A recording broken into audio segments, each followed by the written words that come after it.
कुछ खबरें चल रही हैं यूपी में, जो कुछ खबरें चल रही हैं कानपुर में, वो ये चलाई जा रही हैं कि इस लड़की के ऊपर दबाव बनाया गया। शालिनी यादव उर्फ फिजा फातिमा के ऊपर फैसल ने दबाव बना करके शादी कराई है। मैं आपसे पूछना चाहता हूँ, आप इनके संपर्क में कब आए थे? और दूसरी बात ये पता करना चाहता हूँ कि आपको इस बात का कोई डर नहीं कि आपके ऊपर किस तरह के खतरे के बादल बादल मंडरा सकते हैं आज के हालात को देखते हुए? जिस उत्तर प्रदेश से आप आ रहे हैं, वहाँ से एक हिंदू लड़की परिवर्तन होती है अपनी इच्छा से या आपके दबाव से? जी, ठीक कहा आपने। जैसे कि मैं इनको 6 सालों से जानता था। 6 साल पहले हम मिले थे, एक दूसरे को जाना, समझा, रोज़ बातें करना, अच्छा लगना। तो मुझे इनके ऊपर पूरा भरोसा हो चुका था हर एक तरीके से कि ये मेरा साथ ज़िंदगी भर दे सकती है और मैं इनका। क्योंकि हम दोनों ने मोहब्बत करी हुई थी। ना मैंने इनका धर्म देखा था, ताकि मुझे भी पता था ये एक हिंदू धर्म से बिलॉन्ग करती हैं। मैं इनसे मिलूँगा, चीज़ें होंगी, समाज हमारे बात को, हमारे मिलने को एक गलत अंदाज से देख सकता है। लेकिन सर हमें इनसे मिलना अच्छा लगता था, इनसे बात करना अच्छा लगता था। इनके अंदर ह्यूमैनिटी थी और मेरे अंदर भी। हम दोनों सर एक दूसरे से प्यार करने लगे, चीज़ें हम लोगों की आगे बढ़ती गई, एक रिश्ते में आ गए हम फिर। तो सर फिर कुछ नहीं समझ में आता है कि तब की मुझे पूरी इस चीज़ का अंदाज़ा भी था कि मेरे साथ क्या क्या ज्यादतियाँ, क्या क्या आरोप और सारी चीज़ें बन सकती हैं। फिर भी सर जब बंदी और हम दोनों एक दूसरे को प्यार करते हैं, साथ रहना चाहते हैं और आगे साथ देना भी चाहते हैं, फिर वो कोई भी कंडीशन हो।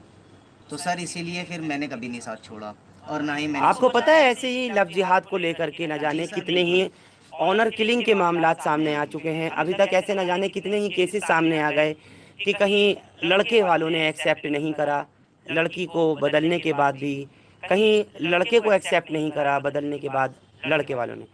फिजा तो बदल गई, आपको कभी इन्होंने नहीं कहा कि आप हिंदू मजहब में परिवर्तन हुई है, जी खुद को करिए? सर ऐसे ही बेसिकली जैसे कपल्स बात करते हैं, उस टाइम पे इन्होंने मुझसे कहा था कि ना हम लोग बहुत खुश रहते हैं और शादी कर ली जाए। हम दोनों ने करा था कि अब हम दोनों शादी करेंगे तो अच्छे से रहेंगे। तो ये हुआ कि तुम मज़हब बदलो।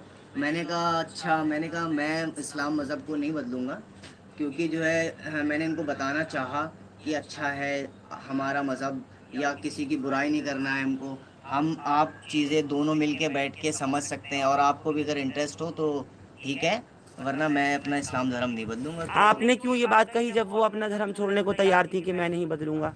आप क्या जानते हैं इस्लाम के बारे में, बीइंग अ मुस्लिम?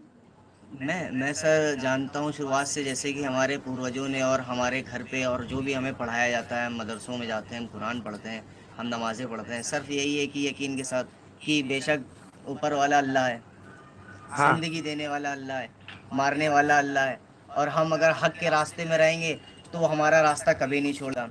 सच के साथ अल्लाह है। हम्म। बस सर यही सारी चीज़ें हैं। और हम्म। जो अच्छा लगता है किसी इंसानियत को आगे रखना, इंसानियत को आगे रखना, ये भी बहुत बड़ा धर्म है सर। ये चीज़ें की बस इन्हीं सारी चीज़ों पे हमें अपना धर्म अच्छा लगता है सर। तो आपको अपनी जिंदगी का कोई खतरा नहीं लगता है जो आप अब वहां से यहाँ पहुंचे हैं और अब आपके घर पर कानपुर में जी लड़की के घर वाले इन्हीं के फिजा के घर वाले पहुंच रहे हैं या आपके घर वाले वहां आ रहे हैं? आप लोग, आपके खिलाफ मुकदमा और आपके खिलाफ जो है वो मीडिया ट्रायल भी शुरू हो चुका है। हाँ जी। वहां पर ये आपके यहाँ खबर जो है, जहां तक मैं देख पाया हूँ, ये चल रही है कि आप लड़की को दबाव में ले गए, जबरदस्ती ले गए, आपने सिखा दिया, बहला फुसला दिया। इन आरोपों का कैसे खंडन करेंगे?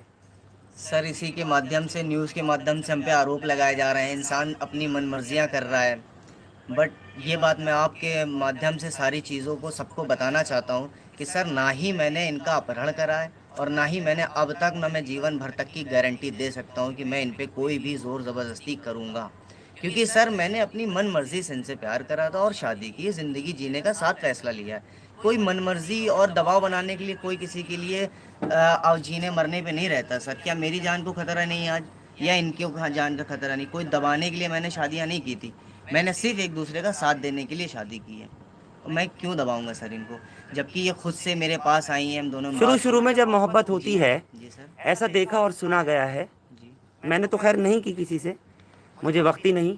मैं आपसे इस बात को इसलिए पूछना चाहता हूँ, पर्सनल क्वेश्चन इसलिए करना चाहता हूँ कि लोग कहते हैं ऐसा, और सुनता भी हूँ मैं, कवरेज भी बहुत ऐसे मामलों की है कि शुरू में बहुत कुछ अच्छा लगता है, मज़हब बदलना, माँ बाप को छोड़ना, समाज को छोड़ देना, अपना शहर छोड़ देना, ये सब अच्छा लगता है। लेकिन जब कुछ एक वक्त बीत जाता है, यही सब बुरा लगने लगता है और फिर उसके बाद सब कुछ तलखियाँ इख्तियार हो जाती हैं, रास्ते बदल जाते हैं। तब तो ये कुछ नहीं कर पाएगी ना। उस अब तो शालिनी यादव से ये फिज़ा फातिमा हो गई, उसके बाद दोबारा से इसका शालिनी यादव बनना बहुत मुश्किल हो जाएगा फैसल। तो मैं इस बारे में आपको ये कहना चाहूँगा सर, जब मेरी इनसे शादी नहीं हुई थी तब भी मैं और ये एक दूसरे के लिए तैयार थे। आज ये मेरी बीवी नहीं हुई थी ना, अब तो हो गई। अब तो हो गई। होने के आज बाद चांस ज्यादा होते हैं ना चांस छूटने ज़्यादा के। होते होंगे लोगों में सर, बट मेरे में ऐसी कोई भी चांसेस का एंट्री हो ही नहीं सकती, क्योंकि अब ये मेरी बीवी भी हो गई हैं, मेरी वाइफ है, और मैंने ज़िंदगी ना इनके साथ बितानी है। तो सर मैं कोई पागल वागल नहीं हूँ कि ना इनके साथ ज़ोर ज़बरदस्ती करके अपनी ज़िंदगी में आग लगाऊं। वैसे भी सर हमारी ज़िंदगी में बहुत से लोगों ने आग लगा रखी कि हमको चैन से जीने नहीं दिया जा रहा है।